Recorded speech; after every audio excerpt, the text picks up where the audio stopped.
manusia. Sebenarnya hindari nafas. Di dalam Islam itu tidak ada waktu nafas, zaman nafas, zaman mulai yang terkecil, menit, jam, hari, minggu, orang nafas. Jadi kalau ada keyakinan Allah nafas itu sebetulnya peninggalan orang-orang jahiliyah. Bahkan nyala itu maka itu dari Allah berkata di dalam hadis qudsi Allah Subhanahu wa ta'ala berfirman yu'dini ibnu Adam ya sebelumnya Allah wa'ala aku dilarani manusia terus Allah. Maksudnya aku dibuat murka oleh manusia. Apa yang membuat Allah murka? Ya sudah Allah mau misui bangsa, Allah mau misui zaman. Padahal akulah yang menciptakan zaman. Tidak ada, maka di dalam Islam tidak ada hari yang jelek. Semua hari baik, kendati ada hari yang lebih baik, bahkan yang terbaik. Semua hari baik, tapi kalau hari Jumat itu adalah hari yang terbaik. Sayyidul Ayyam. Semua malam adalah malam baik, tapi malam terbaik adalah Qadar. Semua bulan adalah baik, dan yang terbaik adalah Sayyidul bulan. Maka bukan berarti kalau tidak terbaik kemudian menjadi jelek, bahkan mendapatkan kita. Maka Islam melarang nyala-nyala faktor selain dirinya sendiri sebagai bentuk lari dari tanggung jawab dan tidak mau introspeksi. Boleh jadi kebiasaan itu karena salah asuh dari kecil. Ada orang tua yang menuntut anaknya, tatkala anaknya jatuh ke satu batu, mulai sentimennya itu kotor. Jadi memang dibiasakan dari kecil. Tatkala terjadi sesuatu yang sial, kemudian dia melemparkan kesialan itu gara-gara faktor di luar diri. Orang yang seperti ini tidak akan pernah menjadi orang sukses, tidak pernah introspeksi. Mesti jalan-jalannya apakah itu menyalahkan hari, menyalahkan tempat, bahkan menyalahkan angka. Sebagai orang modern, jangankan orang ini di orang modern itu punya keyakinan kesialan pada angka. Contoh di hotel, ada sebagian hotel itu menganggap angka 4 kasihan. Maka terkadang di hotel itu tidak ditemukan lantai 4, yang ada 3A. 3A, 3B, atau tidak ada langsung 5, atau juga lantai 14 lewati. Jadi ada keyakinan sial dengan angka prinsip ya. Maka Islam itu sebetulnya mengajarkan kita untuk berpikiran modern. Karena orang modern pun ternyata berpikiran primitif. Bahkan ada orang modern, tapi saya percaya angka sial, tempat yang sial, bahkan zaman sial. Maka ini yang menjadi Allah murka.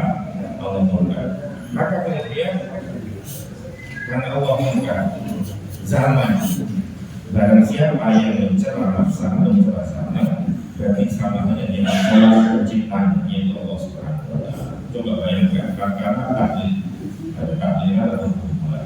Wis kakek masa, kakek umur, ujung-ujung kok bingung nikah. Umur kakek kelompok, semuanya ngomong kain, diberikan tawaran.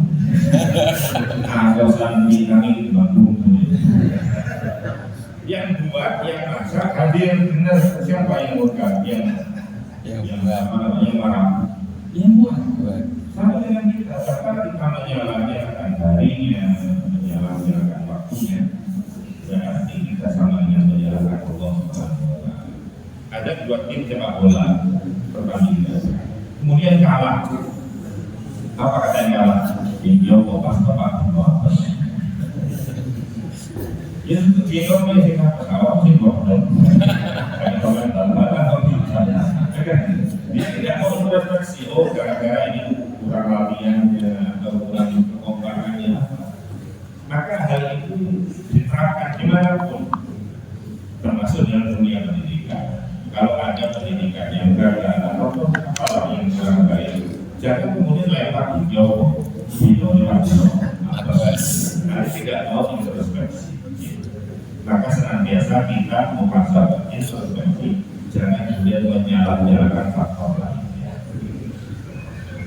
Maka di dalam pendidikan, misalnya begitu kita mendidik dengan susah payah, kok hasilnya kok mengembangkan, jangan kemudian nyalahkan ini kalau kompeten ini juga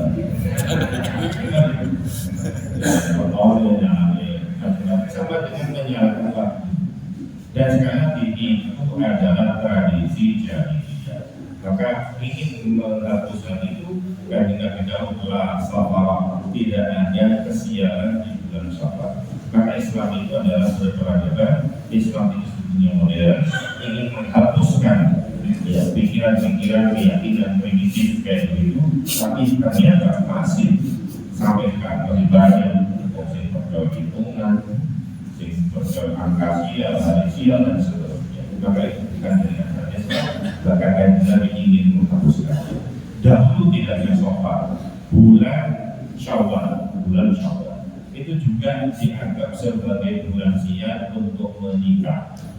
Jadi orang-orang kalau menikah di bulan Syawal itu nanti masuk akan mati dan seterusnya. Maka untuk menghapus dan menghilangkan keyakinan seperti itu, maka kemudian kita menikahi Siti Aisyah dan membangun rumah tangga bersama Siti Aisyah justru pada bulan Syawal. Maka kata Siti Aisyah berkata kepada orang-orang, siapa istri yang lebih beruntung daripada aku, karena aku dinikahi oleh kanjeng Nabi pada bulan Syawal. Maka sejak orang tidak aku sani untuk menikah di bulan Syawal. Tapi ini seorang bulan jadi keyakinan itu terus ada, akan terus silih berganti, dan kita punya agama Islam, kita punya ilmu yang diajarkan oleh Nabi. Jangan sampai kita takut dengan hal-hal yang demikian.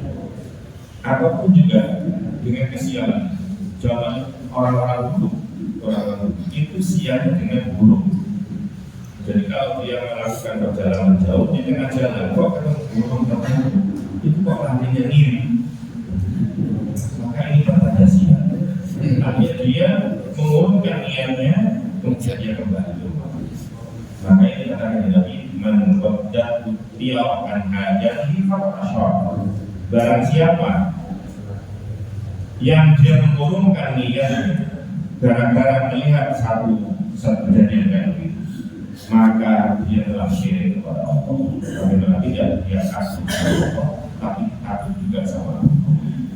Maka ini disebut dengan tabayun, dan kata tabayun artinya ditarik ke orang Jawa, bukan hanya untuk kalau Jawa. Misalnya ada yang jejak, ada perempuan jejak, nansirah, jadi bakalan kasih, bakalan kasih. Habis itu kemudian maka umum, wah ini akan ada bencana dan seterusnya. Ada orang berangkat perjalanan jauh, kok nabrak kucing? Berarti wong itu betina kucing. Kalau betina pangeran, terus sholat subuh keren nggak kucing? Sudah kucing di kucing, melanggar itu kucing. Kalau kucing melanggar kucing pun melanggar lingkungannya, lingkungan ini dan masih ini ada ini. Betul-betul dijaga, dia tidak takut sekali, dia tidak pernah berani untuk melanggar itu. Berarti dia lebih takut sama itu dari tidak mungkin. Makanya kata-kata Nabi, Kalau ada ketakutan yang demikian itu sudah usir dengan tawakal, pasrah dan Allah, dan ucapkan doa Allahumma la khayra illa khairu wa la khayra illa khairu wa la ilaha. Ya Allah, tidak ada kesialan musibah kecuali kesialan atau musibah yang Kau tetapkan, dan tidak ada kebaikan kecuali kebaikan yang Kau tetapkan, dan tidak ada Tuhan yang Maha Kuasa selain Engkau, ya Allah.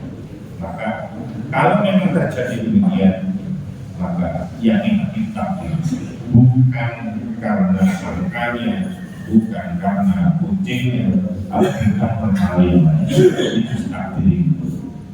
Kalau pesawat untuk itu waktu sosial itu normal atau seperti sebenarnya pasti salah boleh dia nggak salah sih. Kalau semua pesawat yang terbang agak jauh pas waktu pas di sosial kok ada mobil tabrakan di sosial. Ini kan memang di Indonesia itu semua mobil yang keluar akan tabrakan, semua sepeda motor akan siap, bahkan yang di rumah pun akan siap. Fungsi salah itu kok kalau nonton saya sama yang lewat nonton TV, nonton TV kok kemudian sambung itu semua juga mulai itu selain itu udara negara di pusat pada negara timur di tempat besar tiba di tempat apa di tempat dan di sini rusak maka kalau kita aktifasi atau tetangga kita tidak itu dino nih dalam dino nih sih ojo orang Islam ojo orang Cina orang Jepang maka Islam itu buka wawasan nggak mau terima bulan Syawal apa namanya Rebu kekerasan dan sebagainya itu adalah turunan daripada orang-orang Jawa, turunan daripada orang jadi meyakini sangka yang harus dia maka sekali Islam kemudian menafikan maka kemudian sekali kembali kepada lembaga pendidikan kita. Jadi kalau ada ketidakberhasilan di dalam jangan menyalah-nyalahkan yang lain di luar kita, lebih baik kita introspeksi kira-kira kurangnya di mana, kemudian apa yang harus diperbaiki, dan juga mungkin ditambahi lebih banyak karena keberhasilan bukan karena kehebatan. Kalau kita berhasil bukan karena kita hebat, tidak. Kita berhasil, kita sukses itu karena Allah memudahkan jalan, dan itu bisa didapat dengan doa. Maka itu termasuk ikhtiar memajukan lembaga pendidikan kita, tidak hanya kepada workshop, ada pelatihan tinggi yang penting juga adalah istighosah dan juga meminta supaya perjalanan jalan kita di depan dimudahkan oleh Allah Subhanahu wa Ta'ala. Dan di dalam bagaimana jangan sampai kemudian putus asa. Guru itu harus disiplin, wajib terlepas misalnya ono sing bulan orang. Kadang ada guru kenapa tidak masuk bulan? Mungkin ada lupa. Akhirnya pemerintah karena guru tidak masuk kelas karena tidak ada murid. Yang murid kenapa tidak masuk kelas? Ya beralasan karena tidak ada guru. Maka prinsipnya adalah guru itu wajib masuk kelas. Mau ada murid, mau tidak ada murid. Kalau jamnya itu mengajar, ya sudah masuk. Karena kewajiban guru adalah mengajar. Kewajiban guru dikaji oleh pemerintah. Jadi kan dengan mengajar. Kalaupun ada satu dua tiga yang ada, mesti agak mesti kan. Oleh S3 kan kita ada sampai 40 orang. Mesti kan 3 orang, 5 orang. Tentu tidak kita sampai mau dengan itu baru saja S3.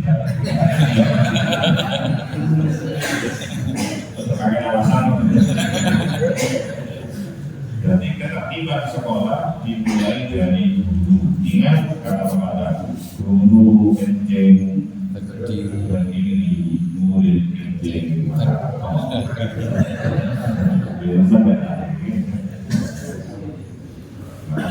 sekali kedisiplinan guru jangan telat.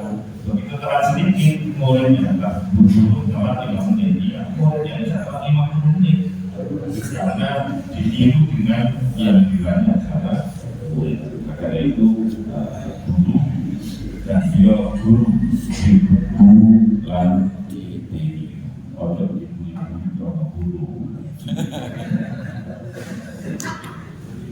Maka dengan adanya semuanya ini menjadi guru itu adalah profesi yang mulia. Karena kan juga menjadi itu mu'alliman itu untuk mengajar sebagai guru. Maka kata menjadi guru dan diteruskan profesi yang bagi Nabi Muhammad Sallallahu Alaihi Wasallam. Kemudian tak kalah kemudian ada murid, kemudian murid yang misalnya agak pandai macam-macam, wis ya itu jangan pernah hal itu menjadikan putus asa para semangat, karena hasil pendidikan itu tidaklah instan,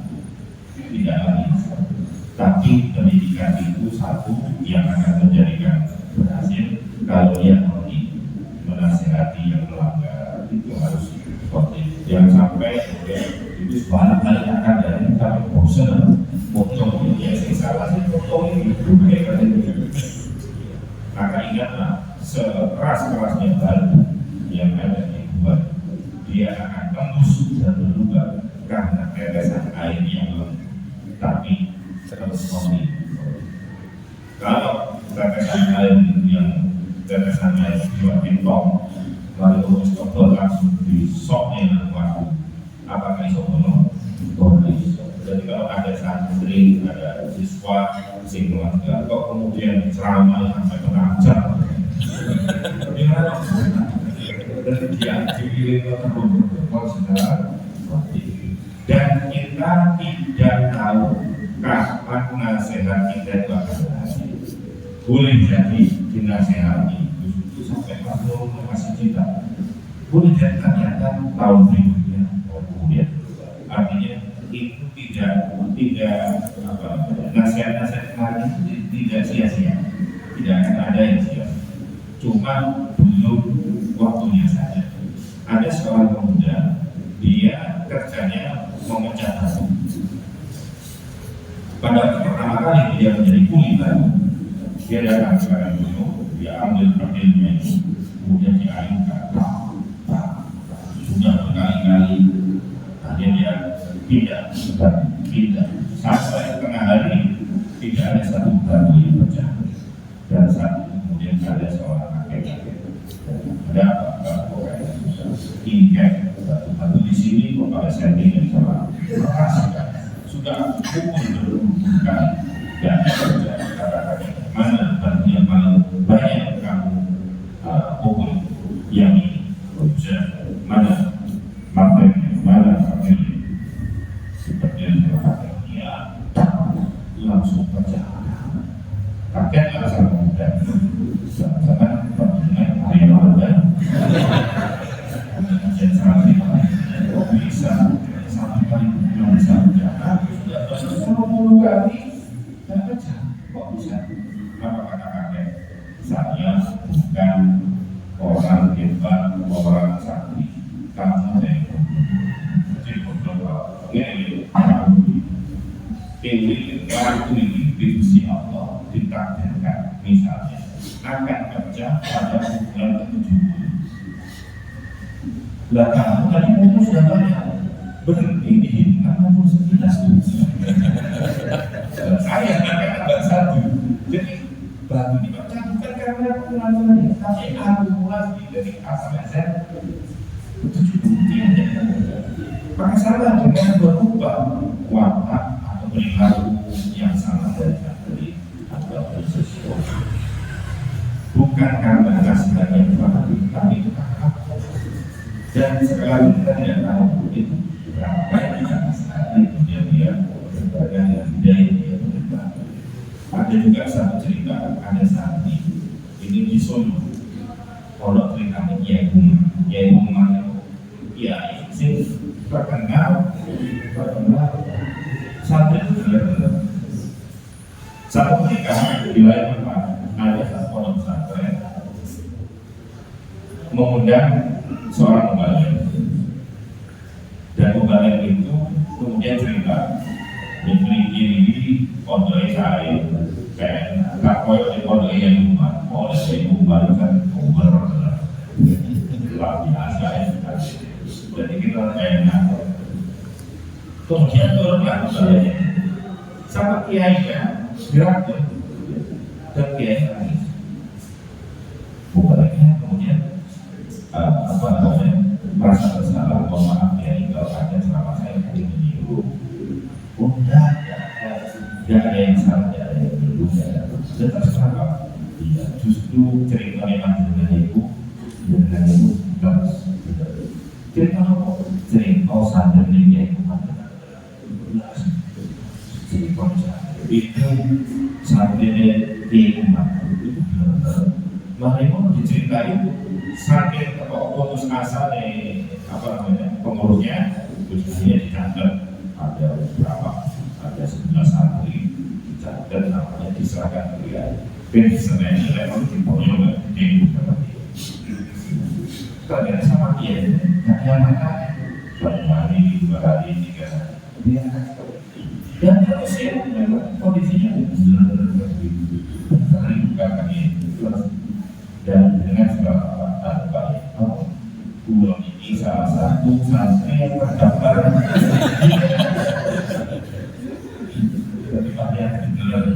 ternyata apa? Nama-nama itu pada malam hari didoakan oleh sama kita karena menajak kepada Allah Subhanahu wa Ta'ala. Artinya apa? Kita ambil kesimpulan bahwa mendidik itu tidak harus hasilnya instan. Saya ingin mendidik langsung nanti. Maka kalau pernah kita putus asa kalau mendidik, boleh jadi tak kalah boyo bagian dari yang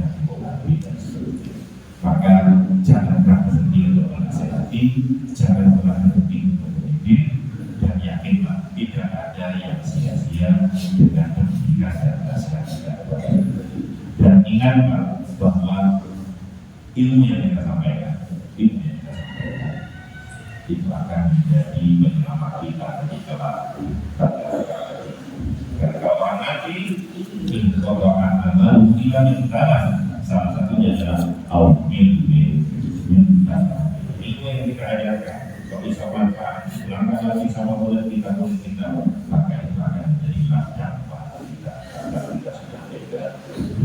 Maka mau santrinya benar santri ini dipukulin bilang mampus, jangan pernah susah, terus menasihati, terus membimbing dan teruskan doakan, teruslah mendoakan mereka karena kita tidak tahu Allah turunkan kapan dan kepada siapa, dan tidak ada amal soleh yang sia-sia karena di dalam Islam Allah melihat proses bukan melihat hasil. Allah melihat bagaimana kesungguhan kita di dalam mengajar dan mendidik, dan Allah tidak pernah mempedulikan bagaimana hasil daripada pendidikan kita. Asalkan sudah maksimal, sudah sesuai SOP, sudah sesuai dengan bentuk teknis, maka insya Allah Allah akan mencatat amal kebaikan kita dan menjadi orang-orang yang mengajar dan mendapatkan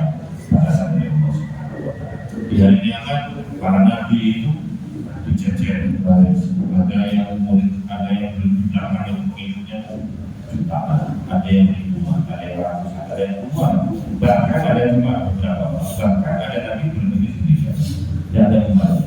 Jadi berdakwah tidak ada yang bukan berarti itu nabi kata karena nabi itu sudah menyampaikan berkasih menyampaikan apa yang wajib disampaikan. Adapun ada yang ikut apa tidak, itu saja, tapi itu sudah hak prerogatifnya Allah Subhanahu wa Ta'ala. Maka teruslah menekan kebaikan dengan mengajar, mendidik, menasihati, tanpa harus kita putus asa karena melihat hasilnya memuaskan. semua usaha kita, semua ajaran kita, semua nasihat-nasihat kita, dan dengan dukungan dan dengan tawarannya istiqomah, mudah-mudahan semua santri dijadikan anak yang soleh. Mudah-mudahan orang tuanya di rumah dilancarkan rezekinya oleh Allah Subhanahu wa Ta'ala, dijaga, dipuji oleh Allah dan juga dan kita semuanya yang ada di lembaga yayasan ini dan bergerak di bidang pendidikan, mengajarkan ajaran baginda Nabi dan juga menjadi umat yang diridhoi Allah dan Rasulullah. Saja yang dapat saya sampaikan.